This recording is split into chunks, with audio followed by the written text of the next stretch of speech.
듣는 분들이 너무 결기가 안 보이는 것 같습니다. 공수처장께 묻겠습니다. 이거 공수처법이 이런 경우에 수사라고 만든 법처럼 저는 보입니다. 수사 대상이 일단 대통령 비서실이죠. 그 다음에 장군들이 있고, 그 다음에 상급 이상 경무관 이상 경찰 공무원, 그 다음에 국정원 상급 이상, 다 지금 내란 범죄에 관련된 사람들 다 여기 대상이 되어 있지 않습니까? 네. 범죄는 직권남용죄도 있고요. 그 다음에 국회 문을 뜯어서라도 국회의원들 체포하라 그랬으니까 공용물 파괴, 손괴, 교사도 있고, 그 다음에 불법 체포 감금도 교사로 저는 보입니다. 그 다음에 국정원법에 의하면 정치 관여 해서는 안 되는데 의원들 끌어내면서 정치 관여한 꼴도 보이고, 그 다음에 불법 체포로 인한 직권남용도 대통령이 교사했다라고 보여집니다. 이 수많은 범죄들이 다 공수처에 수사하라고, 그 다음에 대통령이 수사 과정에서 인지한 대통령의 범죄와 직접 관련성이 있는 것도 수사할 수 있잖아요. 네. 하여튼 공수처 법률은 이 내란죄에 대해서는 우선 공수처가 임하는 수사 대상과 그다음에 수사 범죄를 기재하고 하라고 되어 있는데 왜 안 하고 있냐는 거 아니겠습니까? 네, 맞습니다. 우리 공수처는 지금 열심히 하고 공수처가 있습니다. 나서야 되고, 그다음에 박지원 의원님께서 지금 내란 수괴 대상자가 지금 국가 최고의 지위에 있고 아직도 권한을 행사하고 있으니 긴급 체포라도 해서 일단 끌어내려야 된다는 거 아니겠습니까? 인신구속을 해야 된다는 거 아니겠습니까? 근데 왜 대답이 뭘 검토한다 이렇게 어정쩡한 대답을 하십니까? 긴급 체포하셔야 됩니다. 예, 제가 잘 알겠다고 말씀드렸습니다. 예. 그러니까 결기를 보여주시라고요. 이거 안 하면 오히려 직무유기라고 저는 보여집니다. 예? 법이 공수처 이렇게 하라고 다 규정을 해놨는데 왜 안 하고 있습니까? 네, 이 시급한 상황에. 네, 잘 알겠습니다. 다음은 법무부 장관께 묻겠습니다. 유역 감찰관이 비상계엄과 관련된 회의에 참석했다가 이게 불법 비상계엄 관련된 회의라는 걸 알고 나와서 사직서를 낸 시각이 밤 12시라고 합니다. 그럼 그 회의는 그 전에 이루어졌다는 것이고요. 그때는 아직 비상계엄 포고문이 발령되고 나서 계엄 해제 전입니다. 제 생각에는 법무부에서 비상계엄 후속 조치를 취하려고 모였던 것 같습니다. 어떤 내용으로 논의하셨습니까? 유력 감찰관은 회의에 어떤 내용으로 논의를 하셨습니까? 참석한 적이 없고요. 우선. 장관께 묻습니다. 예, 어떤 내용으로 논의를 하셨습니까?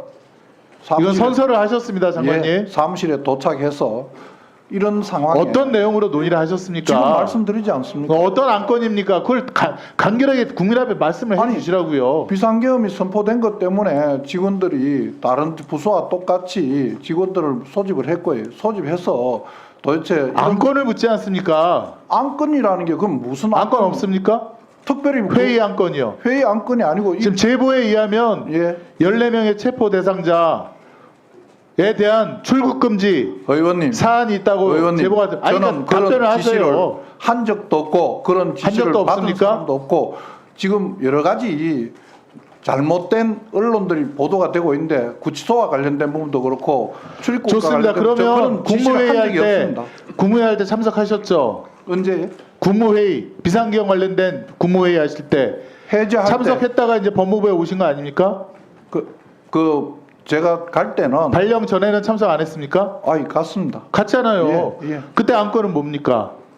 그때는 지금 형식에 대해서는 뭐라고 다양한 말씀을 하실지 모르지만은 구체적으로 회의 계획 안건 이렇게 하는 게 아니고요. 예, 알겠습니다. 이 상황을 그러면 통보받고 두 분이 다들 좀 답을 놀라서 해주세요. 12월 4일 날 만류를 하는 12월 4일 날 오후 7시에 안가에서 법무부 장관과 법제처장 그다음에 이상민 장관 또 성명불상자가 모였다고 하는데 맞습니까? 그건 다 인정을 하시는 거죠? 지금 아까 윤석열 대통령 윤석열 씨 왔습니까? 안 왔습니다. 안 왔습니까? 예. 확실합니까? 제가 지금 선서를 하고 증언하지 않습니까? 처장님 저 할 말입니까? 가족이 지금 외국으로 나갔다면서요? 그렇습니다. 12월 8일 날 부결 후에 갑자기 미국인가요? 어디로 나갔습니까? 저희 애들이 그 사수를 했습니다. 그래서 그동안 고생해서 그 처남집에 LA에 있는 처남집에 그 전부터 놀러 가라고 여행을 가라고 계획했던 거예요. 그래서 그거에 따라서 이런 일이 있지만 어쨌든 아빠는 어쨌든 간에 중심 잘 치고 걱정하지 말아라. 그래서 여행을 간 겁니다. 상세히 말씀해 주셔서 감사하고요. 12월 4일 안가에 모여서는 뭔 얘기했습니까? 자꾸 말씀드렸지 않습니까? 그날 그냥 저녁 먹는 자리였다고요. 특별한 얘기한 게 없습니다. 예. 그렇죠. 어쨌든 죄송합니다. 어떤 사실이 그런데 어떻게 하겠습니까? 비상계엄 발령 실패 이후에 후속 조치라든가 대응 방안 논의하는 거 아닙니까? 그런 대책을 논의할 상황이 아닌 게 왜냐면 저도 아무것도 모르니까요. 이 사건이 어떻게 진행됐는지 그게 저 전혀 모르는데 아니 그런 얘기 있을 수가 없습니다. 예. 아니 다들 정확히 아는 사람들이 없는데 무슨 대응을 마련하겠습니까? 아니 그 가장 윤석열 대통령을 친하시다는 법무부 장관, 법제처장, 행안장관 만나서 그러면 사적 얘기만 농담만 하고 술한잔하고 와서 끝냈다는 자, 정리해 주세요. 예. 어쨌든 제가 그 자리에 간 게 참 잘못입니다. 자, 예, 정리해 주세요. 죄송합니다. 자, 또 속보를 말씀드리겠습니다. 지금 경찰에서 대통령실 압수수색이 들어갔습니다. 그리고 한덕수 국무총리가 오늘 드디어 그날 밤에 진실을 하나 실토했습니다. 속보입니다, 이것도. 한덕수 총리 끝내 막지 못한 것 깊이 자책, 마지막 순간까지 소임당했다. 본인은 반대했지만 계엄을 막지 못했다. 이렇게 지금 한덕수 총리가 그날에 있었던 일을 그 일각을 잠깐 얘기했는데 단도직입적으로 묻겠습니다. 법무부 장관은 반대했습니까?